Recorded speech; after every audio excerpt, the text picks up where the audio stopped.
Bismillahirrahmanirrahim. Assalamualaikum warahmatullahi wabarakatuh. Alhamdulillah wa bihi nasta'in. Asyhadu an la ilaha illallah wahdahu la syarika lah. Wa asyhadu anna Muhammadan abduhu wa rasuluh. Wa nusalli wa nusallim ala hadha an-nabiy al-karim sayyidil mursalin wa ala alihi wa sahbihi ajma'in. Amma ba'd. Ayyuhal mu'minun, ittaqullah. Usikum wa iyaya bitaqwallah. Faqad fazal muttaqun. Muslimin dan muslimat, mudah-mudahan dirahmati Allah Subhanahu wa taala. Di dalam sebuah hadis an Anas bin Malik radhiyallahu anhu qala anna an-nabiy sallallahu alaihi wasallam qala bainama ana asiru fil jannah fa iza ana biqasr faqultu liman haza ya Jibril wa rajawtu an yakuna li. Qala an-nabi sallallahu alaihi wasallam qala Jibril li Umar. Qala an-nabi sallallahu alaihi wasallam thumma sirtu sa'ah fa idza ana biqasr khairin min al-qasr al-awwal. Qala an-nabi sallallahu alaihi wasallam faqultu liman haza ya Jibril wa rajawtu an yakuna li. Qala an-nabi sallallahu alaihi wasallam qala li Umar wa inna fihi lamin al-huril 'ain ya Aba Hafs wa ma mana'ani an adkhulahu illa ghiratuk. Qala Anas faghrawraqat ayna Umar thumma qala amma alayka falam akun la aghar, atau kama qala. Hadis riwayat Imam Ahmad. Daripada Anas bin Malik radhiyallahu an, kata dia, Nabi sallallahu alaihi wasallam bersabda, Nabi kata, bainama ana asiru fil jannah fa iza ana biqasr. Ketika aku berjalan di dalam syurga, tiba-tiba terlihat pada aku sebuah istana. Sebahagian ulama hadis kata hadis ini ketika Isra' dan Mi'raj. Nabi kata ketika dia tengah berjalan di dalam syurga, tiba-tiba dia melalui sebuah istana. Faqultu liman haza ya Jibril wa rajawtu an yakuna li. Nabi sallallahu alaihi wasallam tanya kepada Jibril, istana ini untuk siapa ya Jibril? Dan Nabi kata, dalam hati aku berharap mudah-mudahan istana itu untuk dia. Nabi dibawa oleh Jibril alaihi salam masuk syurga. Bila duk berjalan dalam syurga itu, Nabi melalui satu istana. Bila Nabi tengok istana tu, Nabi tanya Jibril, istana ni hak siapa punya? Sambil Nabi tanya, sambil Nabi duk harap dalam hati dia, mudah-mudahan istana itu menjadi hak dia esok ni. Tiba-tiba jawab Jibril alaihi salam. Jibril kata, li Umar. Jibril kata, istana yang kamu tengok itu akan menjadi istana Umar esok ni. Umar Al-Khattab. Qala Nabi sallallahu alaihi wasallam, summa sirtu sa'ah. Nabi kata beberapa lama kemudian, fa idza ana biqasr, jumpa lagi satu istana. Ni dalam syurga. Khairin minal qasril awal, istana yang kedua ni jauh lebih bagus, jauh lebih elok, jauh lebih cantik, jauh lebih hebat daripada istana hak mula tadi. Qala Nabi sallallahu alaihi wasallam, faqultu liman hadza ya Jibril. Lagi sekali Nabi tanya kepada Jibril, Nabi kata, istana ni hak siapa pula? Wa rajautu an yakuna li. Dalam hati Nabi berharap istana hak kedua yang lebih hebat, yang lebih cantik, yang lebih elok ni jadi hak dia esok ni. Qala Jibril li Umar. Jibril kata hak ni pun akan menjadi hak Umar esok ni. Wa inna fihi la minal huril ain. Dalam istana yang kedua ni bukan istana sahaja, bahkan di dalam istana itu ada bidadari. Sabda Nabi sallallahu alaihi wasallam, ya Aba Habs. Abu Habsin ini gelaran kepada Sayyidina Umar Al-Khattab. Dia ada satu anak perempuan yang menjadi isteri Nabi, nama dia Hafsah.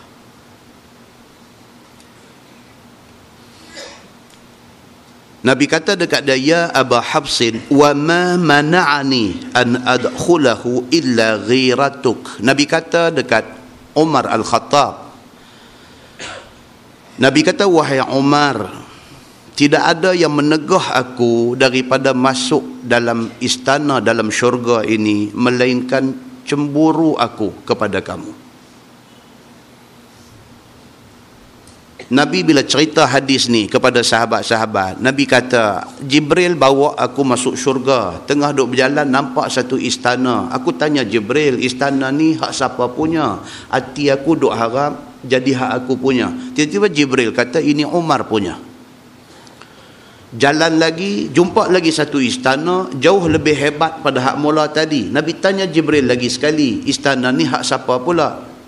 Dalam hati Nabi, Nabi doa harap hak ni dapat kat dia. Jibril kata, li Umar, hak ni pun hak Umar juga. Bila Nabi cerita hadis ni kepada sahabat-sahabat, Sayyidina Umar pun doa ada.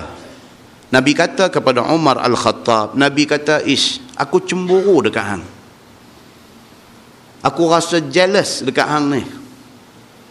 Ketika dibawa aku masuk dalam syurga, jumpa dua istana, dua-dua Jibril kata hak hang punya. Qala Umar, ama alaika falam akun li aghar. Umar kata, ya Rasulullah, kalau dengan engkau aku langsung tidak ada cemburu. Sambil kata dalam hadis itu meleleh air mata Umar. Muslimin dan muslimat yang dirahmati Allah sekalian, hadis ni nak cerita dekat kita beberapa benda. Yang pertama, hadis ni nak cerita dekat kita keistimewaan Umar Al-Khattab. Sudah pastinya istana hak Nabi nak dapat jauh lebih elok pada tu. Tapi nak cerita dekat kita istimewanya satu manusia yang bernama Umar Al-Khattab ini. Sampai Nabi diperlihatkan dua istana dalam syurga Jibril kata dua-dua Umar punya. Nak abang kata istimewa Umar Al-Khattab ini. Yang kedua, hadis ini nak cerita kepada kita tentang sahabat Nabi yang bernama Umar Al-Khattab, bahkan sahabat-sahabat Nabi hak lain semuanya. Kalau dengan Nabi, mereka sanggup buat apa sahaja. Kalau untuk Nabi, kalau kerana Nabi, sahabat-sahabat sanggup buat apa sahaja. Walau apa pun Nabi kata dekat mereka, hati mereka bersih dengan Nabi SAW. Kalau kita tengok balik hadis yang menceritakan detik awal Umar Al-Khattab masuk Islam, dalam sebuah hadis riwayat daripada Shuraih bin Ubaid radhiyallahu anhu, kata dia, qala Umar bin Al-Khattab radhiyallahu an, kharajtu ata'arradu Rasulullah sallallahu alaihi wasallam qabla an uslim, fawajadtuhu qad sabaqani ila al-masjid, faqumtu khalfah, fastaftaha surat al-haqqah, a'udzu billahi minasy syaithanir rajim, bismillahirrahmanirrahim, al-haqqah mal haqqah wa ma adraka mal haqqah, kazzabat Thamud wa 'adun bil qari'ah, fa amma Thamud fa uhliku bit taghiyah wa amma 'adun fa uhliku bi rihin sarsarin 'atiyah, ila akhir ayah. فجعلت أعجب من تأليف القرآن. قال عمر فقلت هذا والله شاعر كما قالت قريش. قال فقرأ إنه لقول رسول كريم وما هو بقول شاعر قليلا ما تؤمنون. قال قلت كاهن. قال رسول الله صلى الله عليه وسلم ولا بقول كاهن قليلا ما تذكرون، تنزيل من رب العالمين، ولو تقول علينا بعض الأقاويل لأخذنا منه باليمين ثم لقطعنا منه الوتين، فما منكم من أحد عنه حاجزين، إلى آخر السورة. قال عمر فوقع الإسلام في قلبي كل موقع، أو كما قال، hadis sahih riwayat Al-Bukhari. Daripada Shuraih bin Ubaid radhiyallahu anhu, kata dia, Umar Al-Khattab menceritakan, cerita ini berlaku pada masa dia belum masuk Islam. Kata Umar, kharajtu, aku keluar daripada rumah, ata'arradu Rasulullah sallallahu alaihi wasallam qabla an uslim. Aku keluar daripada rumah dengan satu niat nak pi halang Nabi sallallahu alaihi wasallam daripada pi sembahyang di masjid. Ni cerita dia ni sebelum dia jadi orang Islam, sebelum dia masuk Islam, keluar rumah awal-awal niat satu aja, niat nak pi halang Nabi daripada pi masjid. Jahatlah. Fawajadtuhu qad sabaqani ila al-masjid. Tapi didapati, yang kata Umar Al-Khattab ni kata, didapati Nabi sallallahu alaihi wasallam awal dah pi masjid dah. Dan Nabi sallallahu alaihi wasallam masjid ni awal. Kita pergi Mekah buat haji, buat umrah kan, bang baru turun hotel tu, pergi 5 tahun sekali, 10 tahun sekali. Orang bang dah baru nak turun hotel. Ada hak cantik lagi, tengah dok qamat baru kalut nak turun pi. Dan satu rakaat ujung-ujung tak apa nak gelut. Pasal apa? Pasal kita banding dengan orang Arab Makkah. Orang Arab Makkah tak pergi sembahyang langsung. Bukan semua, tapi ramai. Pasal apa? Pasal dia duk ingat lagu tu lah. Pasal dia duk ingat Kaabah duk ada tepi rumah dia. Dia nak pergi bila pun boleh. Nak pergi bila pun boleh, tak pergi. Tuan-tuan perasan tak duk jadi di Malaysia ni, kawasan yang ada pondok pengajian, orang keliling pondok, kalau hak perempuan ke lumbung tak pakai. Hak duk main mengaji, nu daripada mana tah nu, sewa van, sewa bas, sewa apa nak main mengaji. Hak duduk tepi pondok ni, bini ke lumbung tak pakai. Pasal apa? Pasal dia kata nak pi bila pun boleh. Nak pi bila pun boleh, tak pi. Haduk pi umrah, haduk pi haji, haduk pi 2 tahun sekali, haduk pi 3 tahun sekali, haduk pi 5 tahun sekali. Dia kata duk main selalu dah. Dia kata tak saduk kalut lah. Dan kita pi, tak dan mayang di bilik.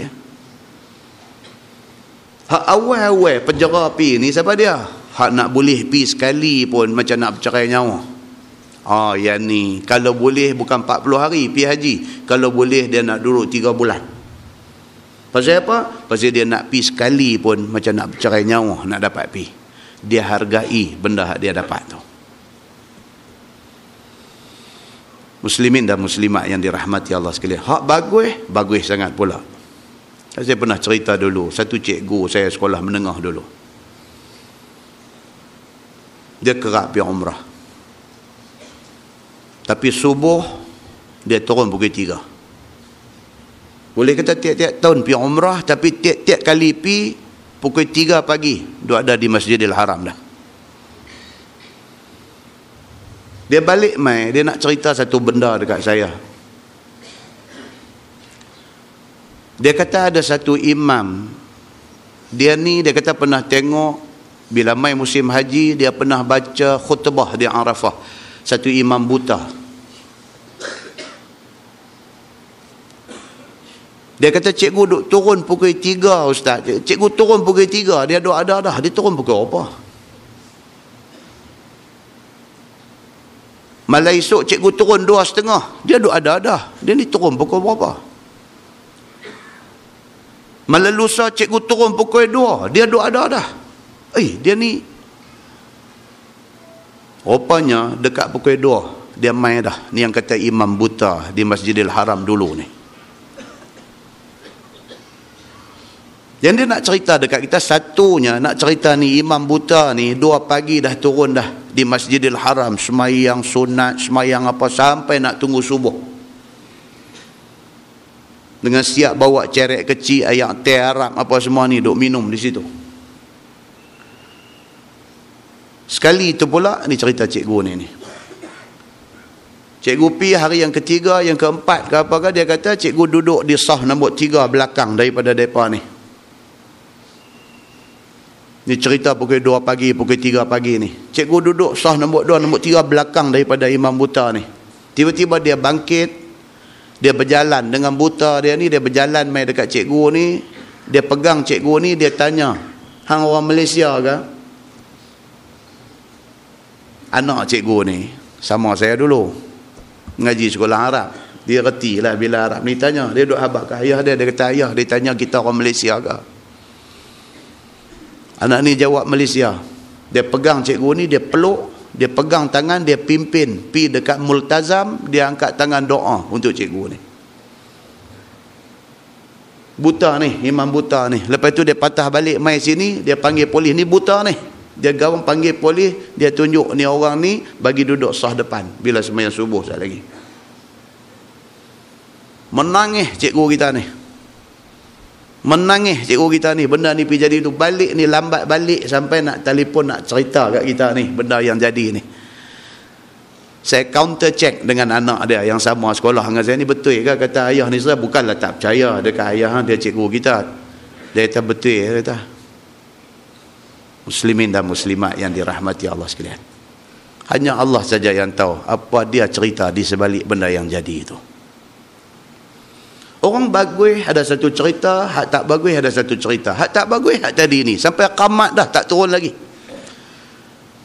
Turun sampai di lobi hotel, dengar Tok Imam takbir Allahu Akbar, dia naik lift balik sembahyang dalam bilik. Muslimin dan muslimat yang dirahmati Allah sekalian.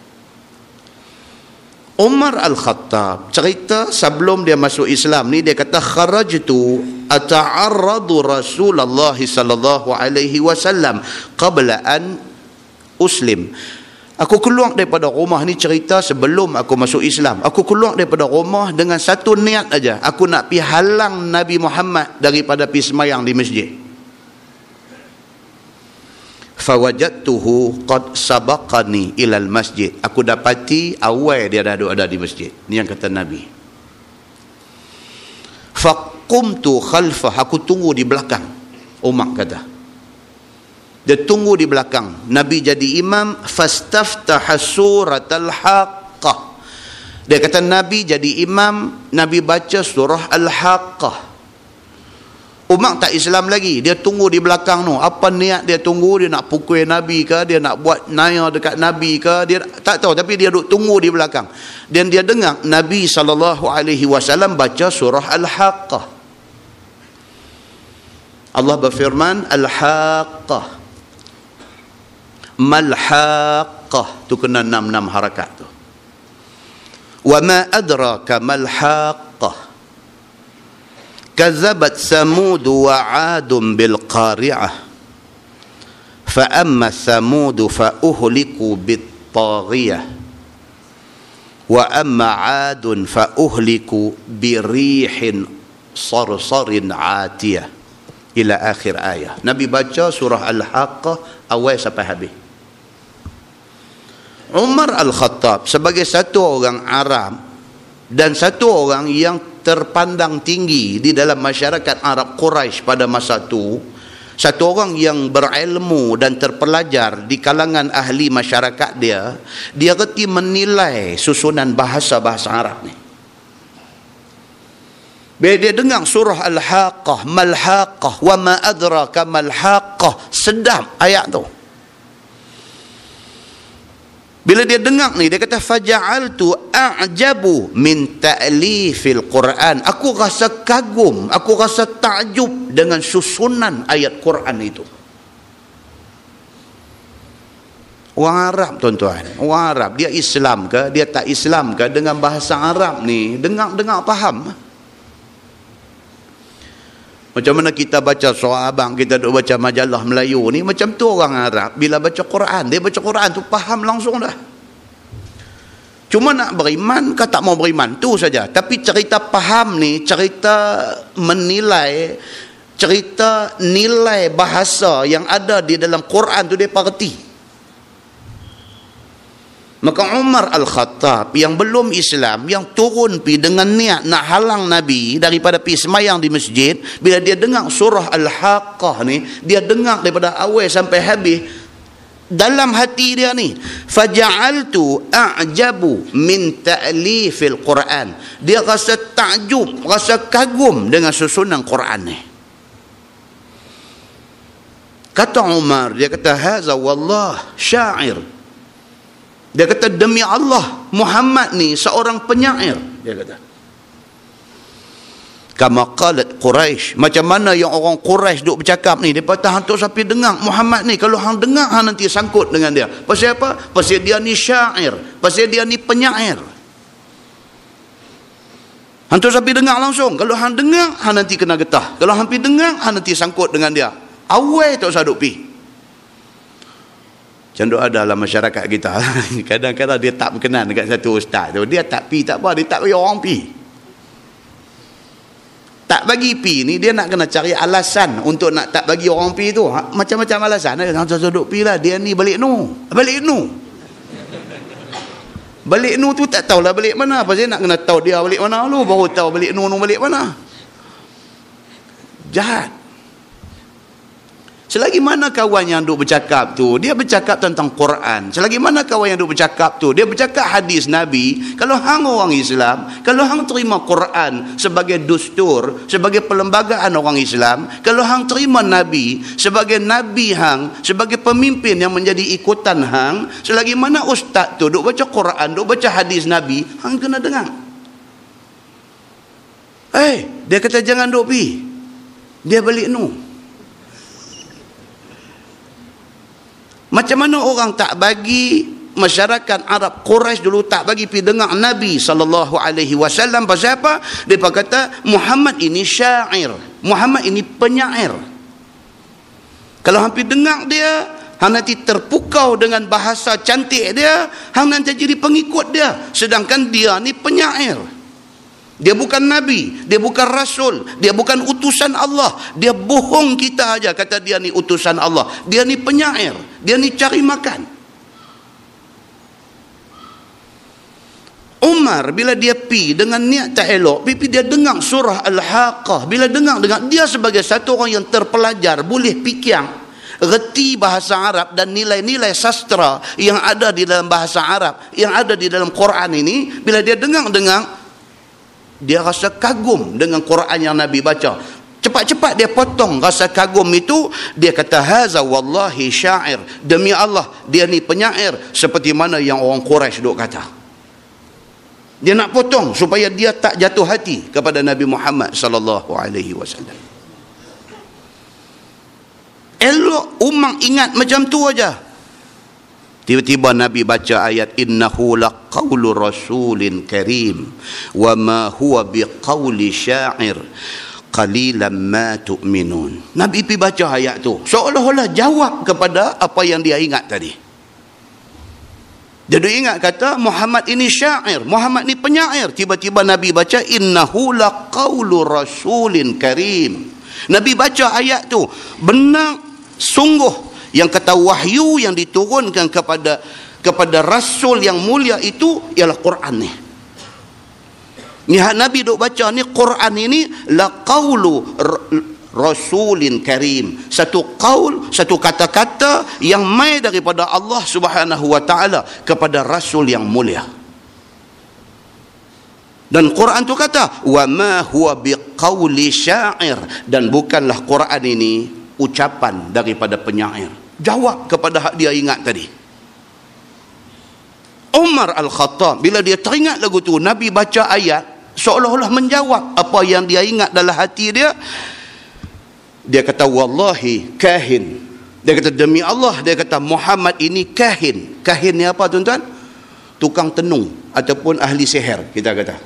Dia ni betul-betul ahli sihir. Dia tahu apa yang aku duk ingat. Dia pergi jawab dalam bacaan dia. Elok dia ingat lagu tu, Nabi baca wala biqauli kahin, dan Quran ini bukanlah ucapan daripada kahin, daripada tukang tenung ataupun daripada ahli sihir. Jawab hak dia teringat lagi sekali. Dia kata kacau. Benda tu disusun Allah Subhanahu wa taala sebegitu rupa. Dan Nabi terus baca sampai akhir surah, dan Umar duduk di belakang orang semayang ni duduk dengar. Waqala Umar Al-Khattab kata, dia kata fa waqa'al islamu fi qalbi kulla mawqi'. Habis Nabi baca, dia dapat rasa Islam terbenam masuk di dalam hati dia.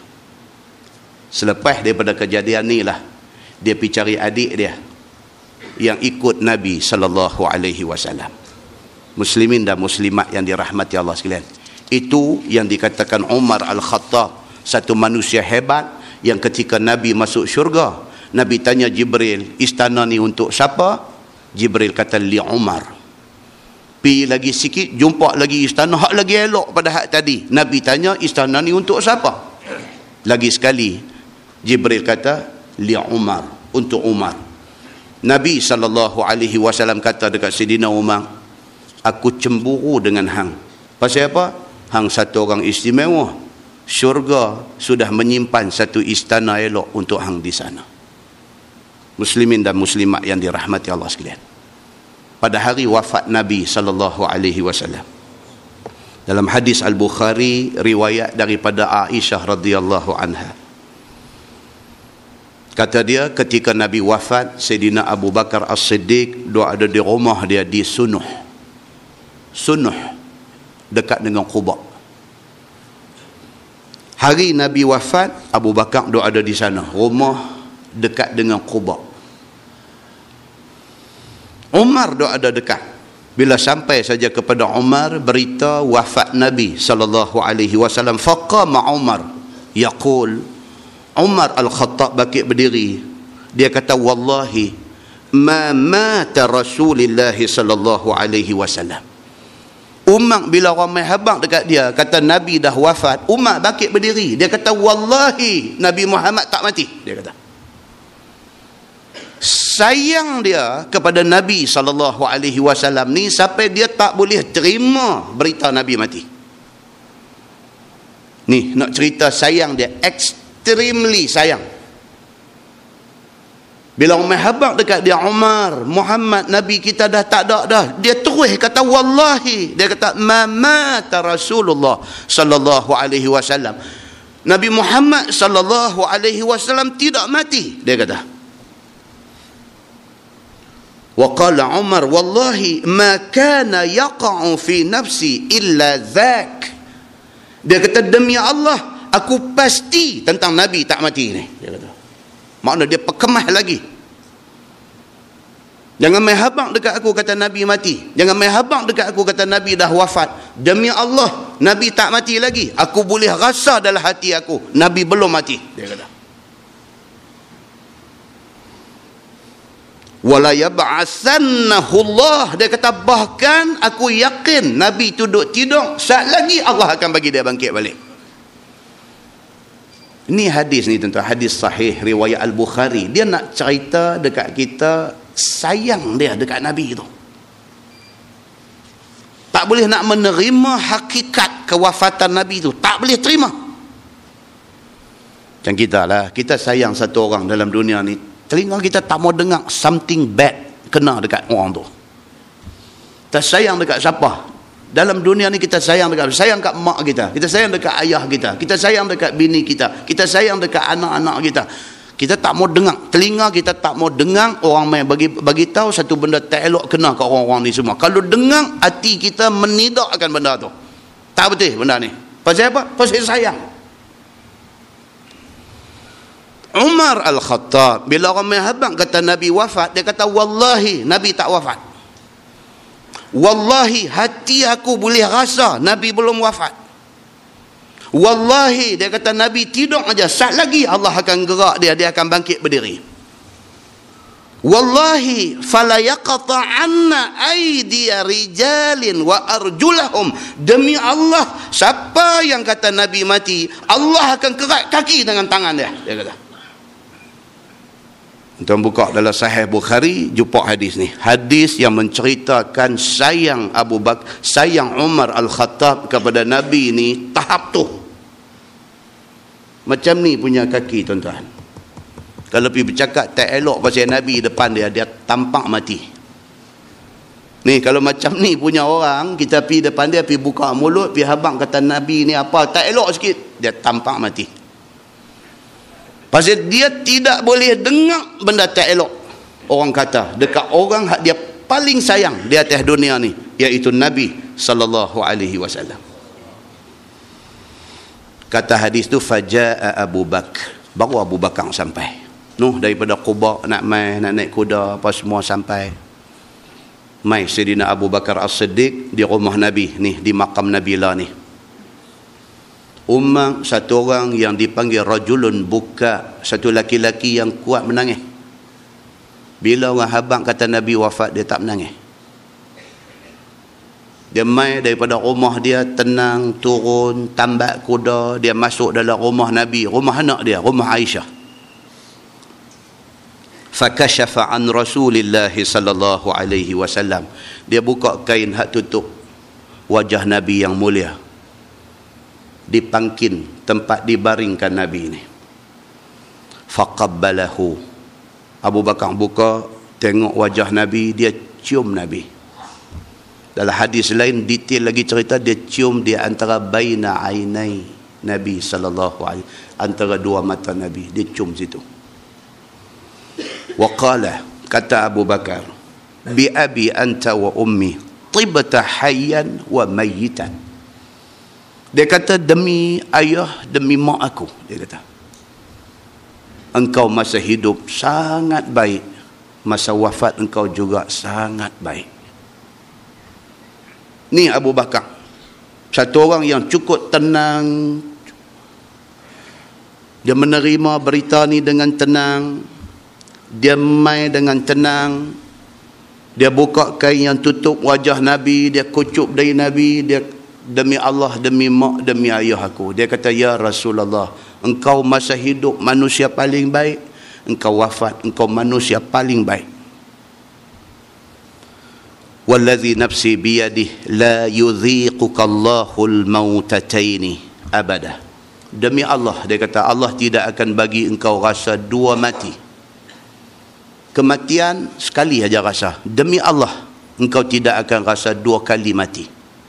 Maknanya apa? Demi Allah, engkau sudah pun wafat, ya Rasulullah. Summa kharaja, dia keluar daripada rumah. Faqala ayyuhal halif, keluar di luar pakat dua berimpun. Ni sahabat Nabi, orang Islam ni, cerita kewafatan Nabi ni sahaja tersebar. Pakat berimpun di depan rumah Nabi ni, duk tunggu apa Abu Bakar nak kata. Abu Bakar keluar berdiri, semua orang duk ada. Dia kata, ayyuhal halif, wahai sahabat-sahabat yang bersumpah setia dengan Nabi sallallahu alaihi wasallam, ala rislik, tenang, dia kata, ala rislik, bertenanglah. Falamma takallama Abu Bakrin jalasa Umar. Waktu Abu Bakar duk bercakap tu, Umar ni habis dah, lembut lutut dah, duduk sengap, tak bercakap apa. Pasal apa? Bila Abu Bakar cakap, itu betul. Pasal Abu Bakar As-Siddiq. Bila Abu Bakar mengesahkan kewafatan Nabi, makna ni bukan mimpi lagi dah, ini betul. Wa jalasa Umar. Umar duduk sengap, tak kata apa. Dia have to, mesti kena terima ini berita betul. Fahamidallah Abu Bakrin wa asna alaih. Abu Bakar puji Allah, alhamdulillahi rabbil alamin, wassalatu wassalam, puji Allah. Wa qala, dan kata Abu Bakar, ala man kana ya'budu Muhammadan fa inna Muhammadan qad mata. Ketahuilah, Abu Bakar kata, kalau hampa sembah Muhammad, hari ini Muhammad mati. Wa man kana ya'budu Allah fa inna Allaha hayyun la yamut. Tapi kalau hampa sembah Allah, Allah dia hidup, dia tidak akan mati. Dia kunci balik ni. Sahabat-sahabat yang dah mula jadi cemas, dah mula jadi keluh kesah, dah mula terkejut, dah mula tak boleh terima berita, Abu Bakar kunci elok-elok. Ingat balik, dia kata, siapa tak sayang dekat Nabi Muhammad? Kalau hampa sayang, aku 1000 kali sayang. Kalau hampa tak boleh terima berita Nabi wafat, aku lagi tak boleh terima. Tapi hampa kena ingat satu benda, man kana ya'budu Muhammadan fa inna Muhammadan qad mata. Kalau kita sembah Muhammad, Muhammad mati, pasal dia manusia. Wa man kana ya'budullah, tapi kalau kita sembah Allah, fa innallaha hayyun la yamut, Allah hidup dan tidak akan mati. Bila Abu Bakar As-Siddiq kata lagu tu, dia petik satu ayat Quran, wa ma Muhammadun illa rasul qad khalat min qablihi ar-rusul afa immata aw qutila inqalabtum ala aqabikum wa man yanqalib ala aqibaih falan yadurrallaha syai'a wa sayajzillahu syakirin. Dia baca ayat tu. Dan tidaklah Muhammad itu melainkan dia rasul. Sebelum dia sudah ada beberapa rasul lain. Adakah kerana Muhammad mati ataupun dia terbunuh dalam perang dan sebagainya, kamu nak tinggal Islam? Ayat tu tanya. Allah buat turun ayat tu awal lagi dah, sebagai persediaan untuk menghadapi berita wafat Nabi ni. Awak kalau Nabi Muhammad mati, kita tak mau dah Islam. Macam tu ke kita? Tuhan turunkan ayat ni awal lagi dah. Tapi bila dengar berita Nabi Muhammad wafat, orang terlupa ayat ni. Abu Bakar peringat balik orang hak ada dengan ayat ni. Barulah semua orang boleh terima berita wafat Nabi sallallahu alaihi wasallam. Yang kita nak fokus ke dalam hadis ni ialah Umar Al-Khattab ni. Bila dengar berita Nabi wafat tu, dia dah jadi satu macam. Dia tak boleh terima. Pasal apa? Sayang dia kepada Nabi sallallahu alaihi wasallam sampai dia kata, demi Allah, siapa kata Muhammad mati, Allah akan kerat tangan dan kaki dia. Dia kata. Maka tidak heranlah orang yang sayang Nabi sallallahu alaihi wasallam sampai tahap macam tu, istana disediakan kepada dia di dalam syurga. Persoalannya ialah kita, tuan-tuan. Tara mana kita ni sayang Nabi sallallahu alaihi wasallam? Adakah satu dangau habuan kita dalam syurga? Mudah-mudahan mukadimah itu menjadi satu titik tolak untuk kita fikir pada malam ini. Kita menggunakan Baharul Mazi jilid 15. Baharul Mazi jilid 15, muka surat 230 bab fi nasril akhi zalim au mazluman. Itu bab yang datang pada menyatakan hadis yang membicarakan tolong saudara yang zalim dan juga saudara yang kena zalim. Pelik, dia suruh tolong orang yang zalim, yang ni pelik. Dan juga tolong kawan yang kena zalim, yang tu biasa. Ketahuilah saudaraku, zalim itu bahasa Arab. Makna pada Melayunya ialah buat naya. Yang kata Syekh Idris Al-Marbawi ni, dia cukup cantik. Zalim ni apa? Dia kata zalim ni buat naya orang. Kalau kita buat naya orang, makna kita buat zalim ke orang. Dan mazlum itu juga bahasa Arab. Makna pada Melayunya ialah orang yang kena naya. Dia kata. Bila kata mazlum, maksudnya orang kena naya.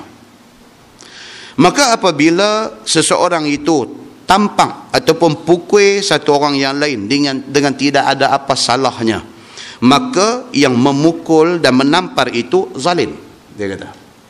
Dan yang kena pukul dan kena tampang itu mazlum. Tak ada pasal pergi tampang orang, kita zalim. Tak pasal bangkit pergi tampang orang. Jadi di kalangan budak-budak muda lah ni, jadi benda ni. Dia pergi makan di kedai makan, dia bawa girlfriend dia pergi makan. Girlfriend ni pun satu macam punya perangai. Duk abang dekat boy dia ni, dekat boyfriend dia ni. Dia kata abang, dia kata apa? Budak tu duk tengok-tengok saya. Dia perasan kata orang tengok dia. Kata abang, apa? Budak tu duk tengok-tengok saya. Dia ni pula satu macam naik merak, naik satu macam nak tunjuk depan girlfriend ni. Bangkit pergi sabar dia. Pergi tu kena satu tok lebay, kena penampang buta tok lebay tu. Dia kata apa hang duk tengok-tengok marka aku? Marka pula dia sebut. Ni di kalangan budak-budak muda Melayu ni jadi, tuan-tuan, benda macam ni jadi. Apa hal? Zalim. Dengan tak ada pasal, dengan tak ada satu sebab, pergi tampang orang. Kawan tu memang duk tengok, tapi dia duk tengok kawan belakang tu. Memang tengok arah kawan tu. Tapi dia tengok kawan sana tu. Yang perempuan ni duk perasan kata tengok dia. Dia pergi habaq dekat boy dia bangkit pergi tampang. Maka boy ni zalim. Lebay tu mazlum. Begitu juga dia kata, jika seorang mengambil harta orang dengan jalan yang tidak sebenar dan dengan jalan yang tidak betul dari segi hukum syarak, maka yang mengambil itu zalim dan yang kena ambil harta itu mazlum. Macam tu juga dalam bab harta. Semalam kuliah kita kita baca muqaddimah hadis Nabi SAW kata mal'un, kena laknat. Siapa dia? Di antaranya ialah orang yang ubah perenggan tanah. Ada 4 ekar, bapak mati tinggal tanah 4 ekar, adik-beradik ada 4 orang. Bapak dah bagi dah masa sebelum dia mati. Dia kata esok, dia kata tanah ni hampa ambil sama banyak. Dia tukar nama semua elok-elok, dah jadi bahagian hampa. Tapi lagi aku tak mati, hampa jangan rumai buat apa lagi. Aku mati esok baru hampa ambil. Abang dengan adik 3 orang ni, dia pergi ubah sempadan. Hak bahagian dia punya, dia ambil besar sikit. Walau hak dia ambil tu sejengkai aja. Nabi kata apa? Mal'un. Dia kena laknat Allah Subhanahu wa taala. Bahkan dalam hadis yang kita baca pada malam ni, dia zalim. Walau dia ambil itu sejengkai aja tanah hak adik dia punya, sejengkai itu pun dia buat zalim pada adik dia. Begitu. Begitu juga jika seseorang itu memukul dan membunuh hidup-hidupan orang dengan tiada jalan yang hak. Ataupun dia meruntuh rumah ataupun pekakeh yang menjadi hak orang dengan jalan yang bukan hak. Dia pergi ambil tindakan sembrono. Pergi ambil tindakan buta tuli. Kucing jiran sebelah main masuk rumah dia. Dia duk hangat kat kucing ni lama dah. Pasal apa? Pasal dia ada penyakit. Dia ada penyakit, satu dia panggil bronkitis. Bronkitis ni dalam bahasa kita kampung ni kata penyakit lelah. Penat. Orang penat, orang lelah, orang bronkitis ni dia tak boleh. Dia dengan kucing tak boleh, dia dengan kapet dalam rumah tak boleh. Bersin macam nak tercabut batang hidung ni. Dia ada penyakit tu, dia allergic. Kampung kata resedung. Jadi rumah dia memang tak bela kucing, tak bela apa. Kucing jiran ni duk masuk rumah dia hangat lah. Dia balik lesung batu ke kucing tu, mampus kucing tu. Ada satu kawan saya ni, dia baling papa rehai baca Quran tu. Kena kucing, mati kucing tu. Dia mengajak anak dia baca Quran. Kawan ni yang kata perungis ni. Ajak anak baca Quran, ajak. Dia punya makhraj huruf kasang lah. Dia punya makhraj huruf, dia nak suruh anak sebut ikut makhraj dia duk sebut tu. Sebut. Ni, sebut lagu ni. Dia kata, ni. Anak tu lagi duk ketang lagi, tak boleh baca. Dia jerkah anak duk depan ni. Dia jerkah macam anak duk tengah kilometer jauh tu. Dia jerkah. Tak boleh juga. Dia ambil papa rehai, dia karate tu. Pasal dulu belajar silat gayung tak putih limau. Dia karate papa rehai tu pecah. Dia pegang, dia balik. Satu kucing yang sudah sampai ajal linteh pada masa tu. Papa rehai tu singgah kucing ni, qalu inna lillahi wa inna ilaihi raji'un. Mati. Bini dia ni, abang Ghazal, dia kata, Ustaz, boleh muih-muih sikit. Dia kata, boleh perungui. Dia kata macam apa. Ada orang macam ni. Zalim dia ni. Ngejak Quran tu bagus dah. Tapi baling pergi kena kucing, pergi mati, tu zalim. Ni dia kata ni apa, membunuh hidup-hidupan orang dengan tidak jalan yang sebenar. Kucing tu salah apa? Dia bukan mengaji sekolah. Dia duduk sebelah rumah kita, dia main lintas. Tu pun lintas hormat, bukan lintas telok, lintas hormat. Beralih tengok kita, pandang kiri tengok kita, kena papa rehai mati. Maka itu zalim, dan yang kena, yang mati itu mazlum, dia kata. Begitu juga jika seorang mencaci dan menyumpah dan mendusta orang yang tiada masyhur dan tiada diketahui orang akan jahatnya. Satu orang yang orang tak kata dia jahat, kita pergi duk kata dia jahat. Dia ni maklum dan ma'ruf pada kebanyakan orang, dia ni orang bagus. Kita pergi duk kata dia jahat, kita buat zalim ke dia.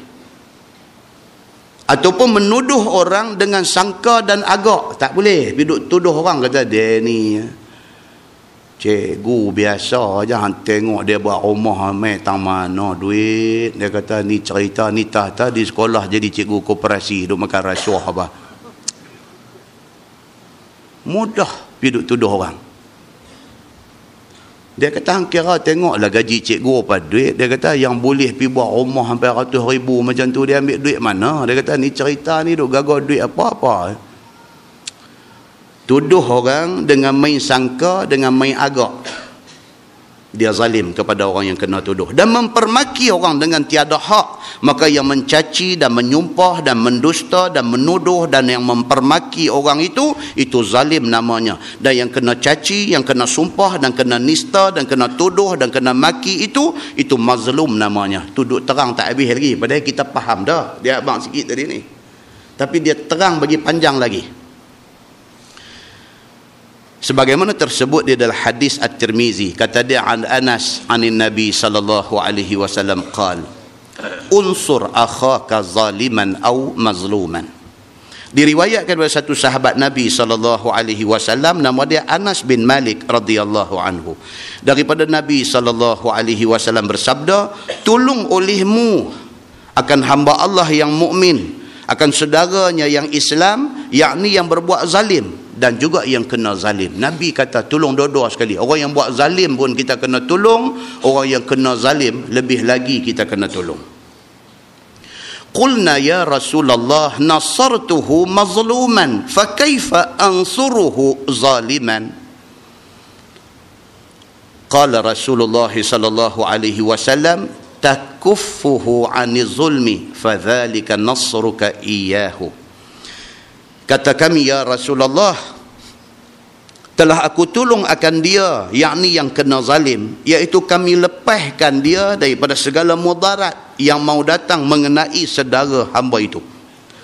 Sekiranya orang mau pukul akan dia dan membunuhnya, maka kami larang akan dia dan kami pegang dia, tidak beri pukul dan tidak beri bunuh dia. Yang tu faham. Satu orang nak kena pukul, kami pergi tolong dia. Jangan sampai dia kena pukul.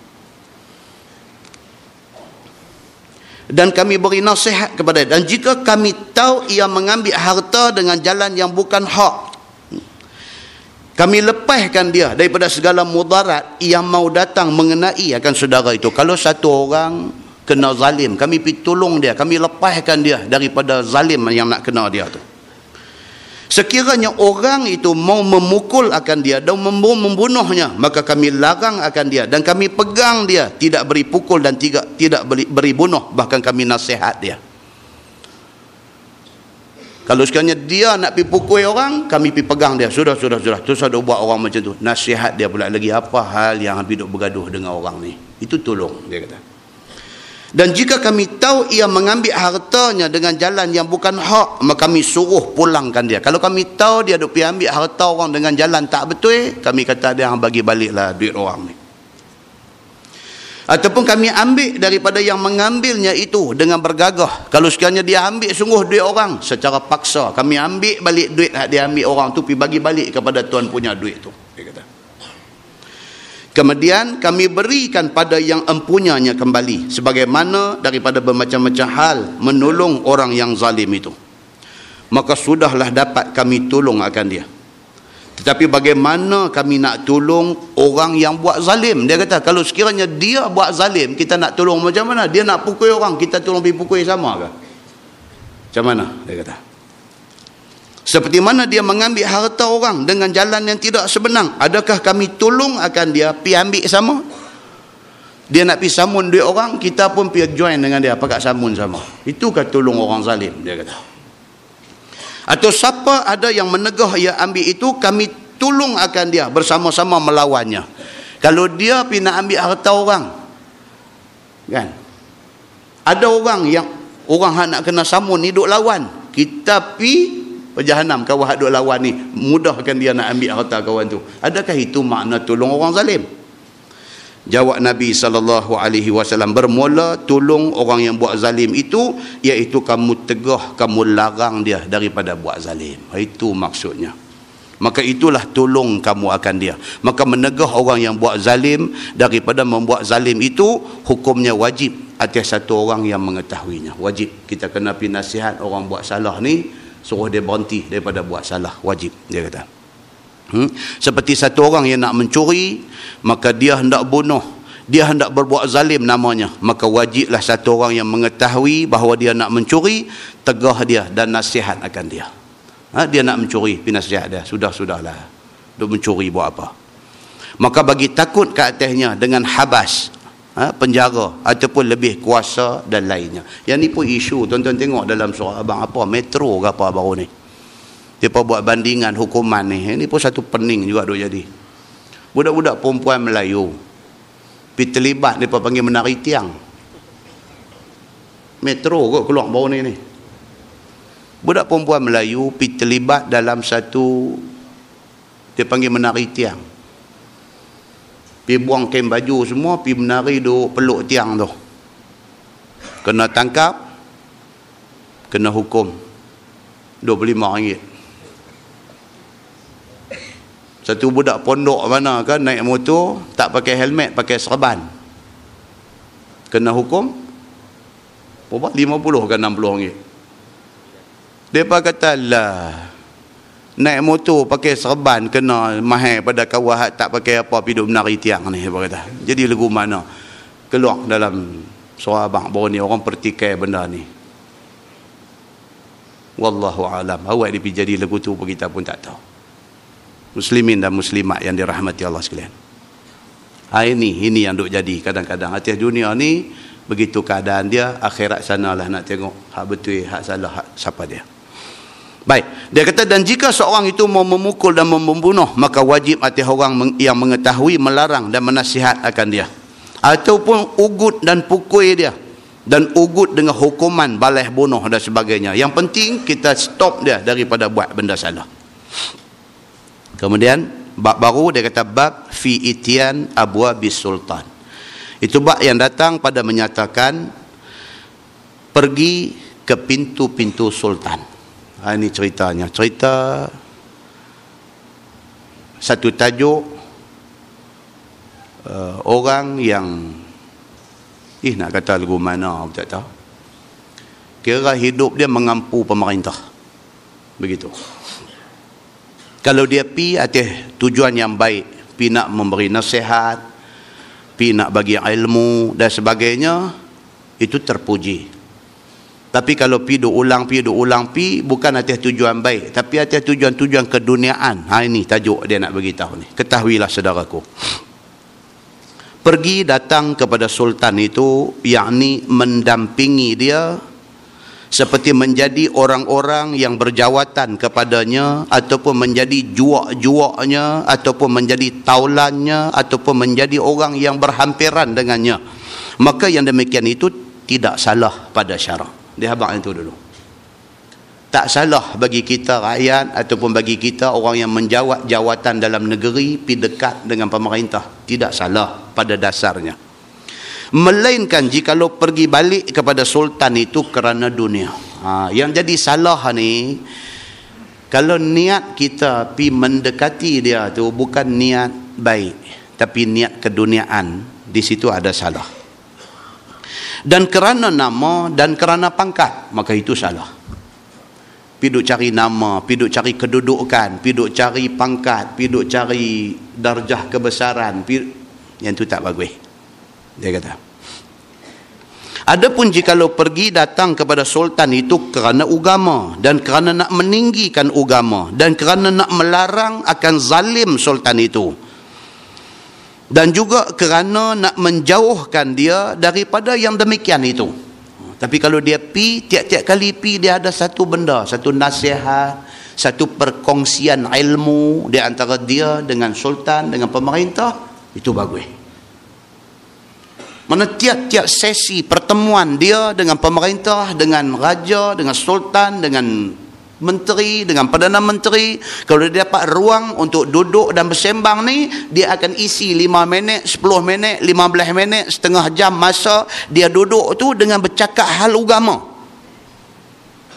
Dia ambil tu kesempatan dia 15 minit, setengah jam duduk di tepi perdana menteri itu, dia ambil masa tu untuk satu tazkirah dia bagi.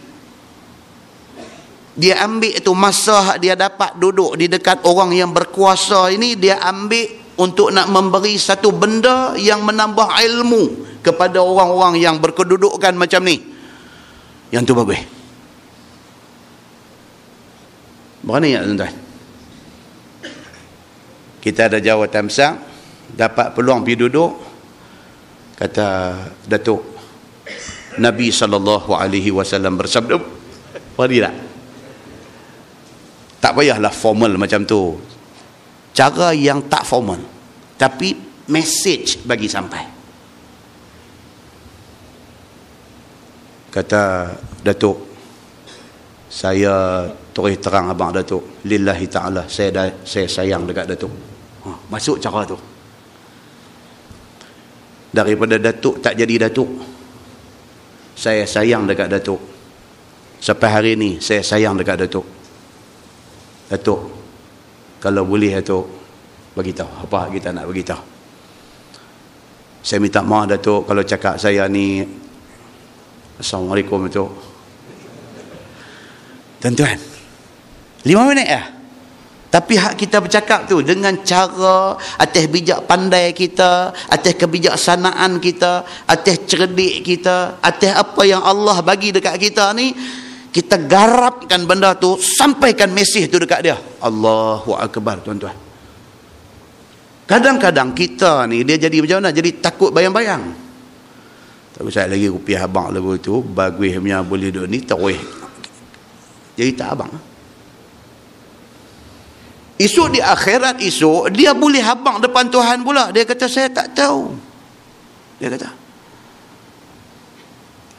saya dulu ada, dia kata ni, penasihat saya ni, tapi dia tak pernah nasihat pun. Duk makan nasi sekali dengan saya berapa kali, dia kata, tapi tak pernah dia kata apa pun. Dia duk abang lagu tu. Apa jawab kita pada masa tu? Ni tajuk kita baca malam ni. Ni dia nak bagi tahu yang ni. Tuan-tuan pernah dengar cerita Imam Nawawi? Saya baru cerita di masjid Padang Temusu Sungai Petani minggu lepas. Ni kita duk baca Bahrul Mazi ni. Syekh Idris Al-Marbawi, dia memang duk quote, duk petik Imam Nawawi. Dia kata, dan berkata Nawawi rahimahullahu ta'ala di dalam kitabnya Majmu'. Dia kata, dia duk ambil ni Nawawi. Nawawi siapa Imam Nawawi ni? Imam Nawawi ni ulama hebat. Dia bermazhab Syafi'i. Nama dia Yahya bin Sharaf. An-Nawawi itu ambil nama kampung dia, Nawa. Nama kampung Imam An-Nawawi ni Nawa, terletak dekat dengan Damsyik di Syria. Nama dia yang kata Yahya bin Sharaf ni orang tak apa kenal. Orang lebih kenal gelaran dia Abu Zakaria, gelaran dia. Tapi orang lebih kenal dia daripada Yahya bin Sharaf, daripada Abu Zakaria, orang lebih kenal dia Imam An-Nawawi. Satu orang hebat daripada keluarga yang hebat-hebat. Zaman awal, zaman kecil berguru dengan bapa sendiri. Bapa dia juga satu ulama besar. Dia belajar daripada bapa dia sendiri. Seawal umur 20 tahun sudah menjadi guru di Darul Hadis. Umur 20 tahun sudah jadi tuan guru di Darul Hadis di Damsyik. Hebatnya ilmu yang ada pada Imam Nawawi ni, hebatnya dia ni sampai dia dipanggil Muhyiddin. Muhyiddin maknanya penghidup agama. Penyampaian dia, ilmu yang ada dekat dia berkesan. Orang panggil Imam An-Nawawi ni Muhyiddin, satu penghidup agama. Dia apabila sampai di telinga dia, kata orang duk panggil dia Muhyiddin, dia tak suka. Sampai dia kata di depan semua orang yang duk ada ni, dia kata, siapa yang panggil aku Muhyiddin, aku tidak akan maafkan dia sampai bila-bila. Menunjukkan sifat zuhud, sifat tawaduk, sifat rendah diri dia ni. Dia tak mau orang duk panggil dia hebat-hebat ni. Kita orang panggil tuan guru, jadi biskut Mary. Baru standard ustaz saja orang panggil tuan guru, patut kita tak maulah. Tak usah panggil saya tuan guru lah. Saya ustaz cabuk kampung aja. Jangan duk panggil tuan guru. Malu nak pakai title tu, kecuali layak betul. Orang dah duduk di tahap Tok Guru Ni Aziz tu, pakai, tak apa. Kita ni ustaz lah, ustaz sudah tu pun sengai dah. Orang panggil ustaz tu pun sengai dah, sengai. Rasa lagu tu, rasa tidak layak kita ni. Imam An-Nawawi, satu orang manusia yang sudah menghasilkan kitab-kitab hebat, yang sampai hari ini kitab Majmu', kitab fiqh, kitab Majmu' ni dirujuk oleh mufti-mufti seluruh dunia. Orang panggil dia Muhyiddin, penghidup agama, dia warning orang yang panggil dia. Hampa panggil lagi, aku tidak akan maafkan hampa sampai bila-bila. Tawaduk ni tuan-tuan, dia bukan boleh buat-buat. Dia main dalam diri dia.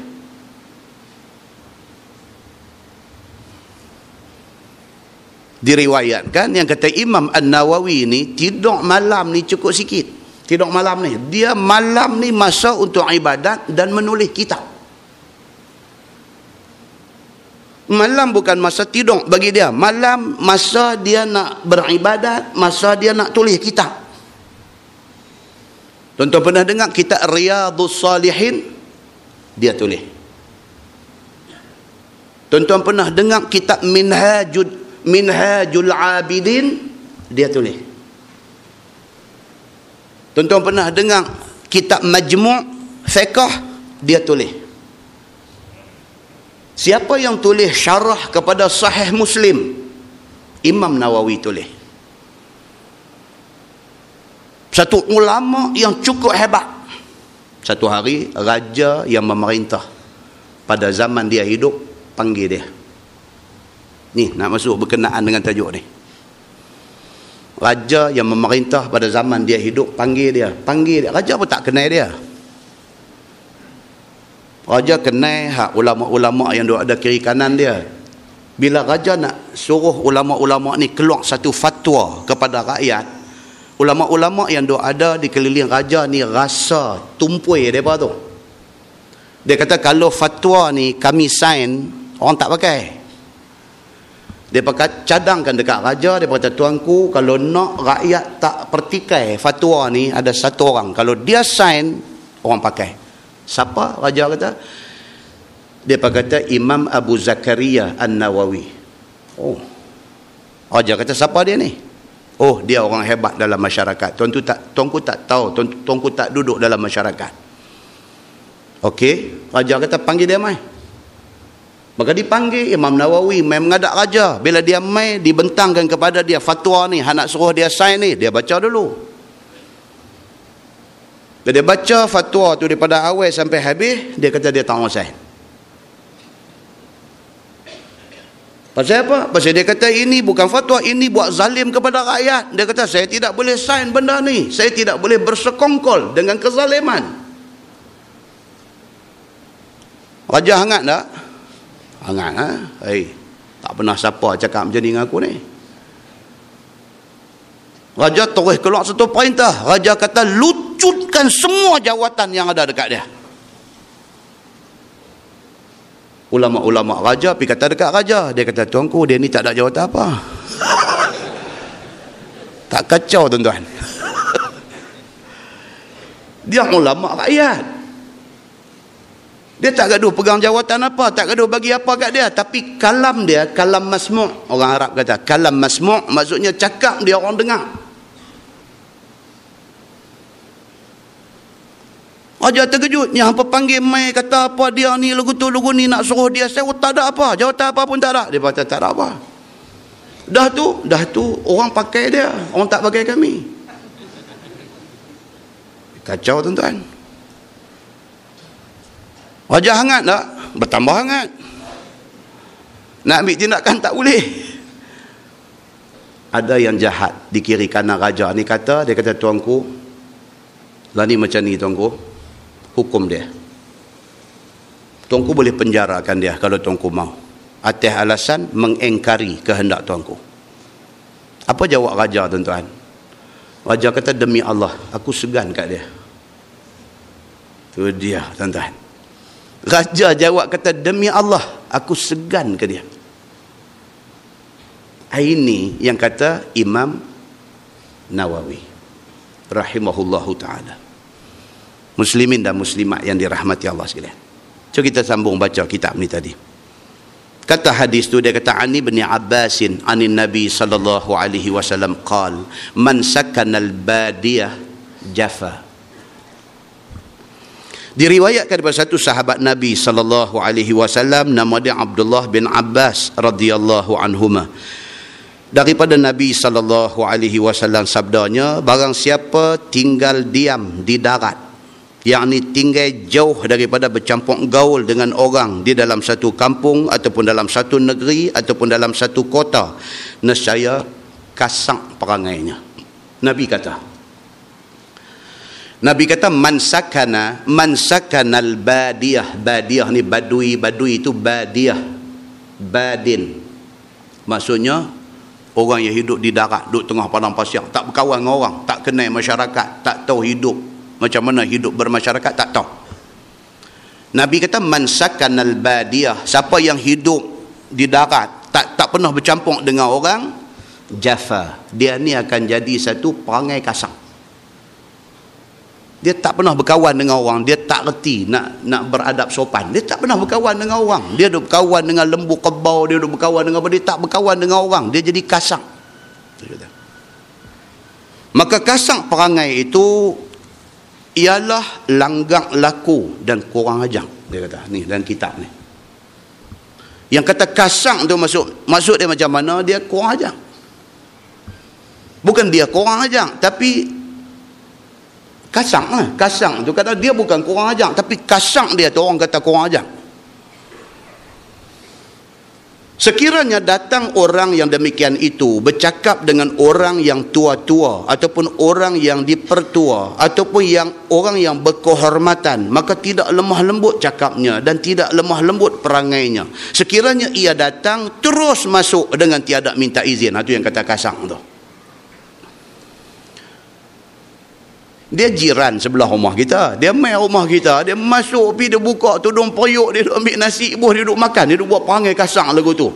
Bukan adik-beradik pun, jiran sebelah rumah. Kenalah ada adab sopan. Nak masuk rumah nak kena pastikan bagi salam dulu, nak kena pastikan tuan rumah ada. Dah dia masuk terus pergi ke dapur, buka periuk, tengok gulai ketam. Kasang, dia jadi kasang. Ini Nabi kata apa? Man sakanal badiyah. Orang ni tak reti bercampur dengan orang. Itu sebab dia jadi perangai kasang, Nabi kata. Ataupun datang bercakap, tidak bercakap dengan bahasa beralui, dikamu-kamukannya, diaku-akukan ia. Jenis macam ni. Dia bercakap dengan ustaz, dia panggil enter kat ustaz. Ada orang macam ni? Ada, tak apa cerdik. Dengan ustaz ni, dengan tok imam masjid ni, kita kena ada bahasa dia. Takkan nak panggil enter. Enter ni bahasa Arab, maksud dia hang lah. Panggil ustaz, dekat ustaz kena panggil ustaz. Itu tanda hormat. Kita tahu ustaz ni dah enter itu. Yang boleh cakap enter ni kawan ustaz tu, sama mengaji sekolah, sama universiti dengan dia, sama depa, tak apalah kalau nak enter depa kawan. Dak, kita ni anak murid dengan ustaz, kita pergi enter kat dia. Allahu akbar. Yang ni yang kata badui ni. Dak, benda ni kena sebut. Pasal kadang-kadang tak cerdik ni ada, dia tak reti nak bercampur dengan orang. Dia pergi dikamu-kamukan orang yang tidak sepatutnya. Tok imam kampung dia pergi panggil hang ni.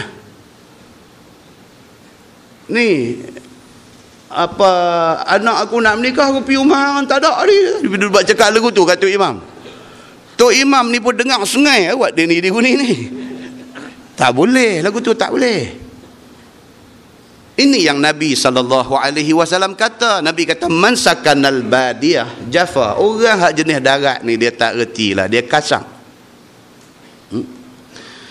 Maka dikamu-kamukannya dengan orang yang tidak sepatutnya, bercakap sambil berdiri sedangkan semua orang duduk. Dia jadi kasar lagu tu. Dia bercakap dengan orang, duduk berdiri cekak pinggang, bercakap depan orang, kasar.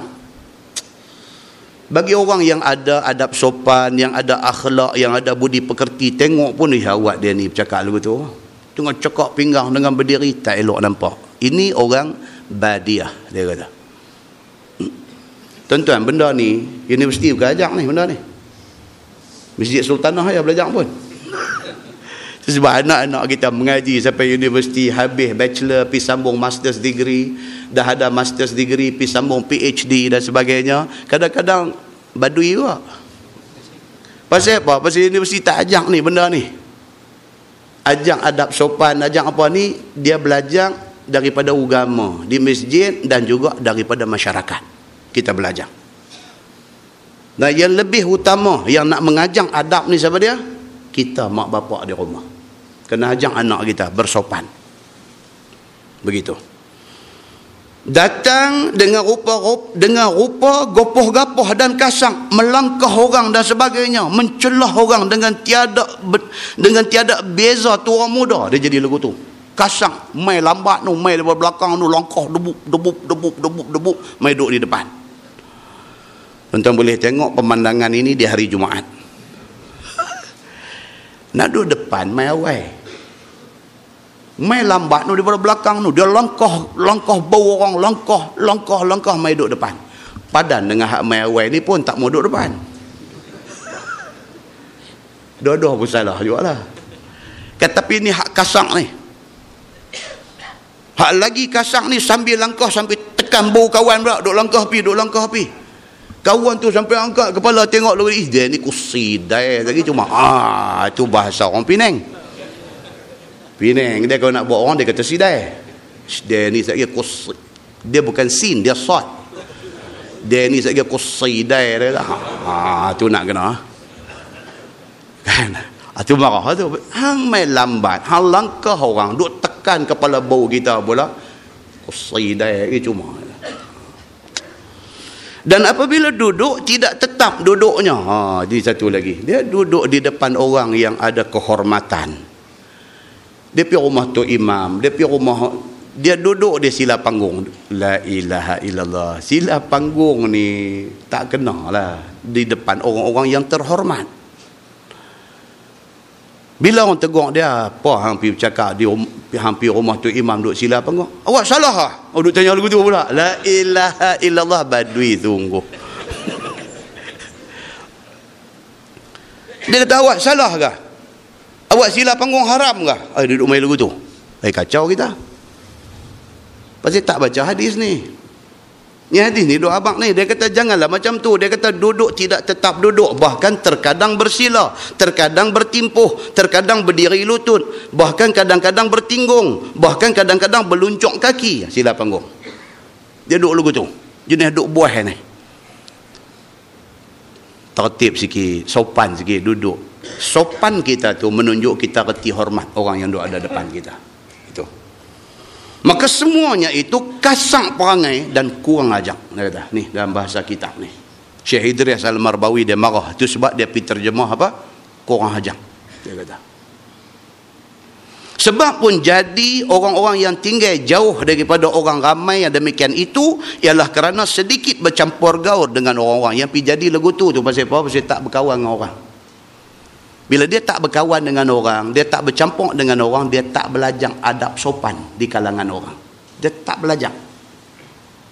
Dan kerana jauh tinggal daripada orang dan jauh daripada mengenal tabiat yang bagus dan bahasa yang beralui. Pasal dia tak bercampur, kelakuan dia pun kasar, cakap dia pun kasar. Nabi kata begitu. Sabda Nabi SAW lagi, wa man ittaba'a as-sayd ghafalah. Ya, ni lagi satu. Nabi kata, dan siapa yang mengusir perburuan, lalai ia daripada ibadah. Kaki hak duk memburu binatang, ya ni semayang selalu lewat.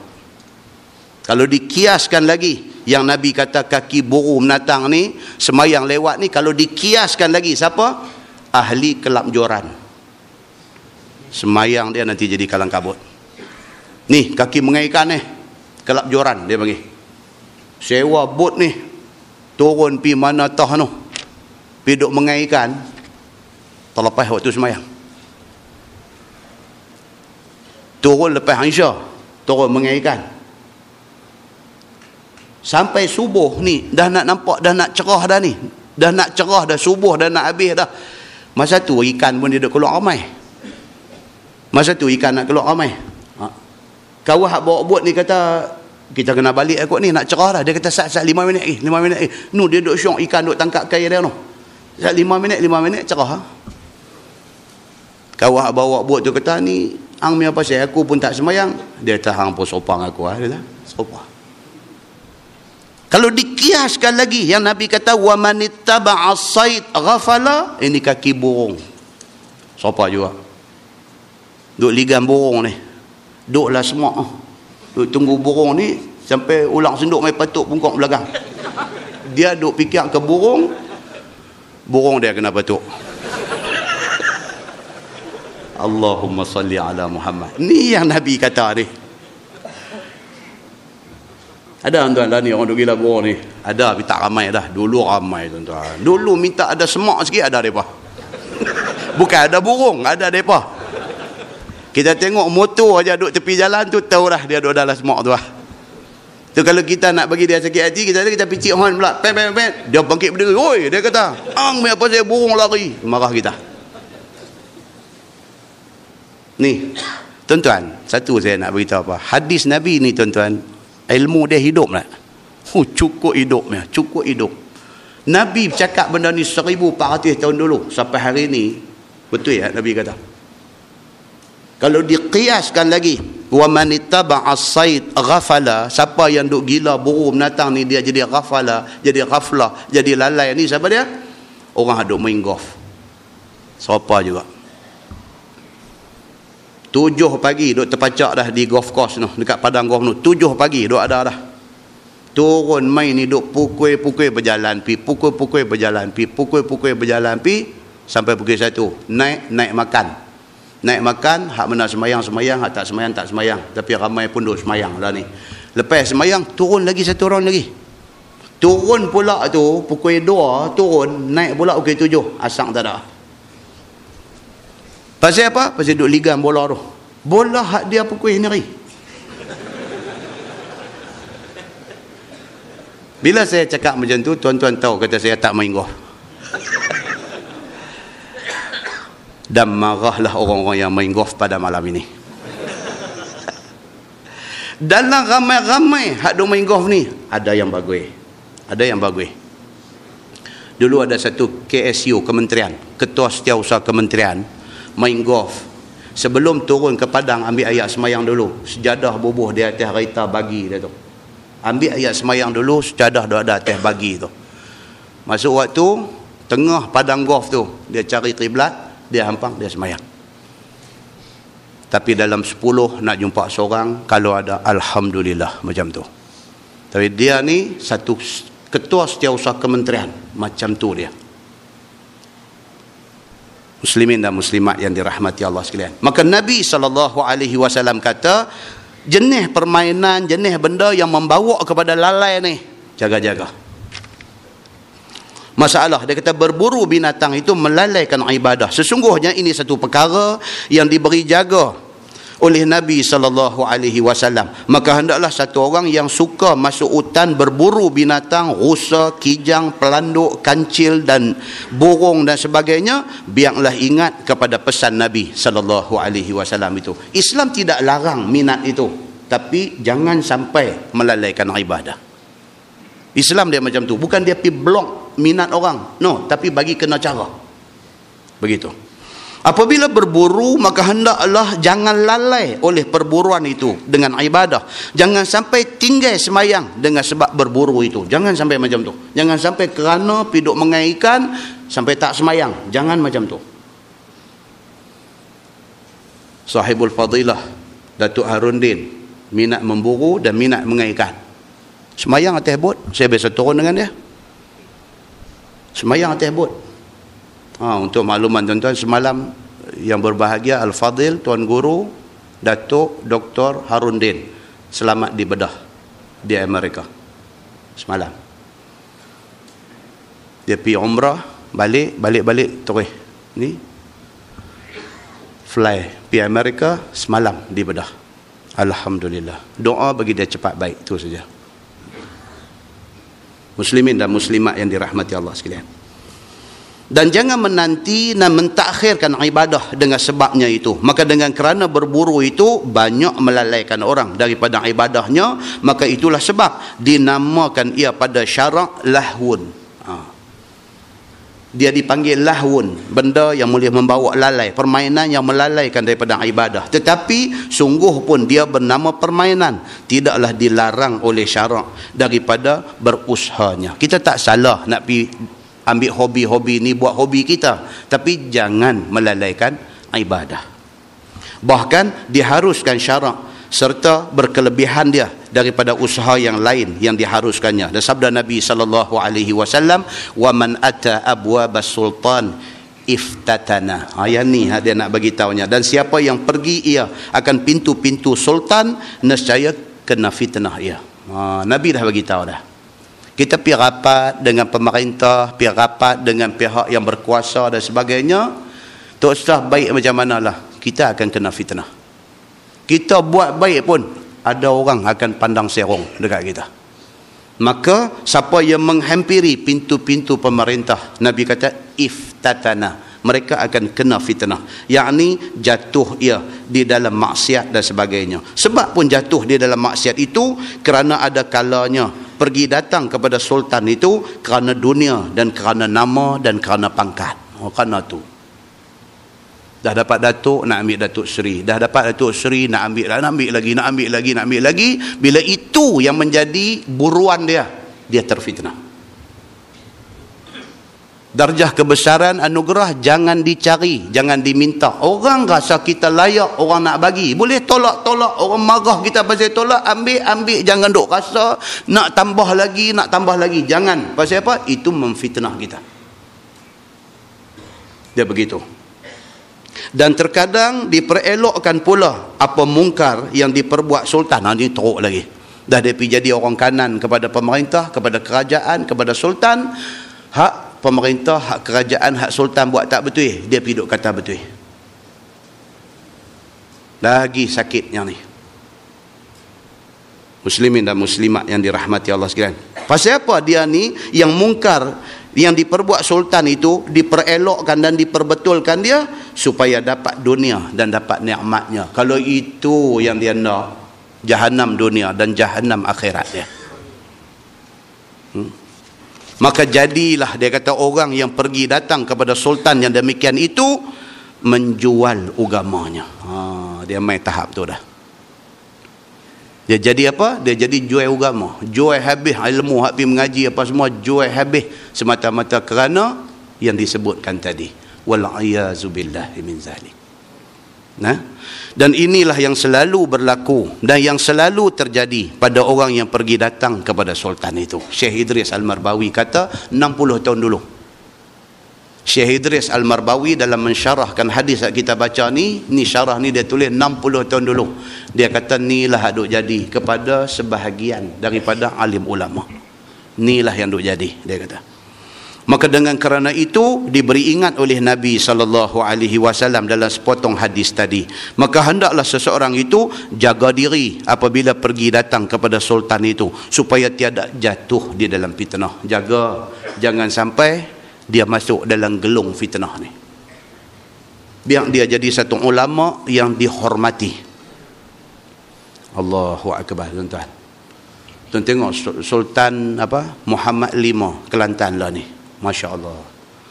Doa kepada Allah supaya dia terus begitu. Hati manusia ni Allah boleh bolak-balik. Kan kita doa, ya muqallibal qulub, tsabbit qalbi ala dinik. Ya Allah, Tuhan yang boleh bolak-balik hati. Tsabbit qalbi, tetapkanlah hati aku ala dinik, di atas agama engkau. Minta dah kita dapat dapat landasan elok dah, minta Allah kekal kita atas landasan tu. Tak mau tergelincang, tak mau. Tengok ke bawah duli tuanku Sultan Muhammad V, Sultan Kelantan lah ni. Pagi tadi saya tengok dalam Facebook, mereka upload lagi satu gambar. Dia pergi sembahyang di masjid dengan jubah short sleeve dia, jubah tangan pendek dia, keluar daripada masjid, sendiri pergi ambil selipar dia. Sendiri pergi ambil selipar, letak di kaki, sendiri pakai. Mereka upload gambar tu. Tulis ni macam-macam lah. Orang Kelantan tak kira lah punya tulis. Ini sultan hamba. Tulis itu. Tuan-tuan tengok, apabila orang yang macam tu kan, orang yang macam tu jadi sultan, jadi apa, apabila dia letak agama dia atas, macam mana hormat sayang mai daripada rakyat ni, tak payah panggil, tak payah paksa, tak payah suruh, dia mai dalam hati rakyat ni, sayang tu. Hak lama dah depa upload dulu, dia nak berjalan dengan yang amat berhormat Datuk Tuan Guru Menteri Besar Kelantan. Dia nak berjalan, dia suruh Tok Guru jalan dulu, dia nak jalan belakang. Ada kaki pergi duk ambil gambar tu. Baru masuk tunjuk. Allahu Akbar. Nak cerita apa? Dia tahu orang tua ni siapa. Hormat tu. Muslimin dan muslimat yang dirahmati Allah sekalian. Tolonglah. Itu yang kena doa. Kena doa dekat Allah Subhanahu Wa Taala, minta Allah bagi hidayah kepada semua orang yang memerintah, yang ada kuasa, yang ada amanah memerintah di dalam dunia ni, bagi hidayah petunjuk dekat mereka. Baik mereka, ramai orang akan jadi baik. Ulama baik itu prasyarat untuk dapatkan pemerintah baik. Pasal pemerintah, dia nak kena dengar nasihat ulama. Kalau ulama baik, pemerintah akan mendapat nasihat yang baik. Mudah-mudahan pemerintah menjadi pemerintah yang baik.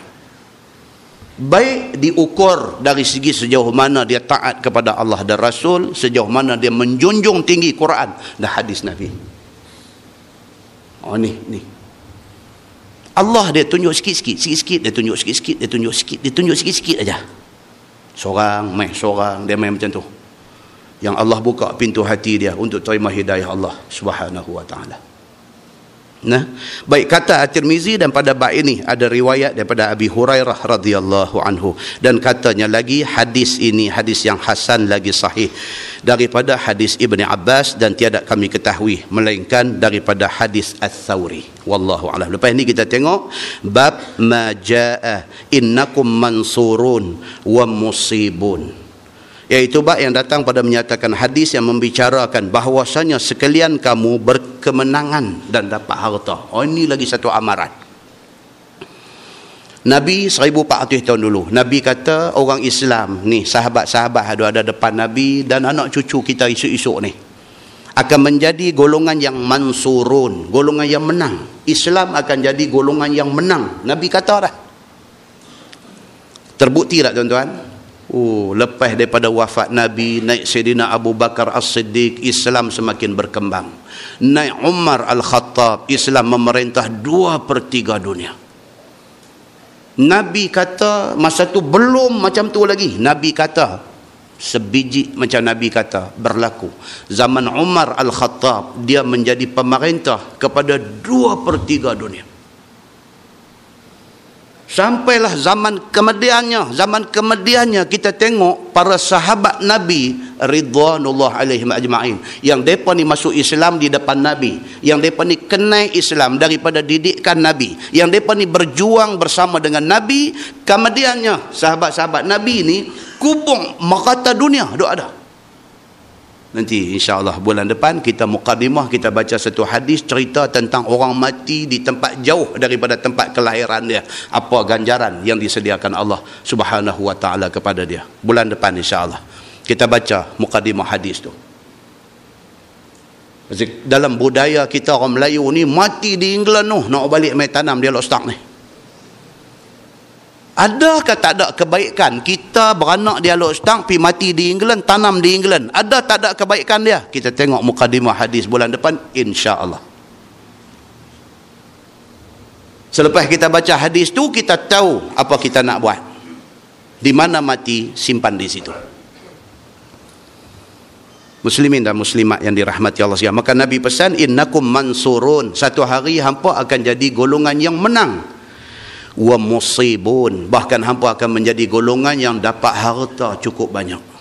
Maka hati-hati dengan kemenangan dan hati-hati dengan harta yang berlonggok itu.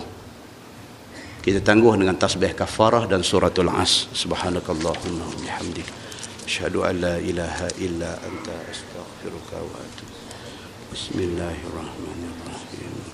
Wal 'asr innal insana إلا الذين آمنوا وعملوا الصالحات وتواصوا بالحق. اللهم صل على محمد في الأولين والآخرين وسلم رضي الله تبارك وتعالى عن سادتنا أصحاب سيدنا رسول الله أجمعين Bismillahirrahmanirrahim. Alhamdulillahirabbil alamin. Hamdan yuwafi ni'amahu wa yukafi'u mazidah. Ya Rabbana lakal hamdu kama yanbaghi li jalali wajhikal karimi wa azimi sultanik. Radina billahi rabba wa bil islami dina wa bi Muhammadin nabiyyan wa rasulah. Allahumma iftah alaina futuhal arifin warzuqna fahman nabiyyin bijahi khatamil mursalin. Allahumma فقهنا في الدين وعلمنا التأويل واهدنا صراطك المستقيم. اللهم أرنا الحق حقا وارزقنا اتباعه وأرنا الباطل باطلا وارزقنا اجتنابه. اللهم اجعل جمعنا جمعا مرحوما وتفرقنا من بعده تفرقا معصوما. وصلى الله على محمد وعلى آله وصحبه وسلم والحمد لله رب العالمين. السلام عليكم.